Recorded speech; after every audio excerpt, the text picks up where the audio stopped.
My name is Arvind Kala and I live in Delhi. It's marvelous that India has won the javelin gold, but I was appalled at the wave of self-congratulation that had seized India.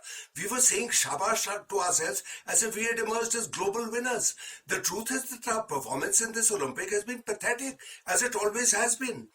We won just 7 gold medals. China has won 88. We fancy ourselves as competing with China. They've got 38 golds and we've got 1 gold, which means it's going to take us 152 years before we match their current gold Olympic tally. This is the reality of India. But let's forget China and let's forget India. Let's take a random country like Cuba, for instance. They have a population of only 11 million, which means half the population of Delhi. They've got 7 golds and we've got 1 gold medal. That's all. So we are always congratulating ourselves, about how fantastic we are. I remember how we honored Milkha Singh with the title, the Flying Sikh, the Flying Sikh. If the fellow was flying at all, he was flying like a tortoise on the ground. The fellow didn't even get a bronze medal. He was an utter loser. But we were saying flying Sikh, always praising ourselves, praising ourselves. We saw the same self-adulation, Hindu self-adoration in India when an Air Force pilot was shot down by Pakistan 2 years ago. Pakistan handed him over next day, and we lionized that guy as if he had trekked through the Amazon jungle fighting sharks and crocodiles and tigers to get to safety. So this kind of thing, there's too much self-congratulation here. Now, Mr. Modi has certainly ignited and amplified this Hindu resurgence. But, it has to be based on something. Now, there's 1 billion Hindus saying how wonderful we are, how wonderful we are. But on what basis do you say you're wonderful? If you go to Europe or if you go to America, you ask them, they know who a Muslim is, they know who a Christian is, they know who a Jew is. But you ask them about a Hindu, they don't know what a Hindu is. That is the impact we've had on them. Nothing. They know nothing about Hindus or Hinduism. That's how unknown we are. Finally, if you corner a white and ask him what a Hindu is, he'll scratch his head and ask if it's some exotic masala you put in a salad.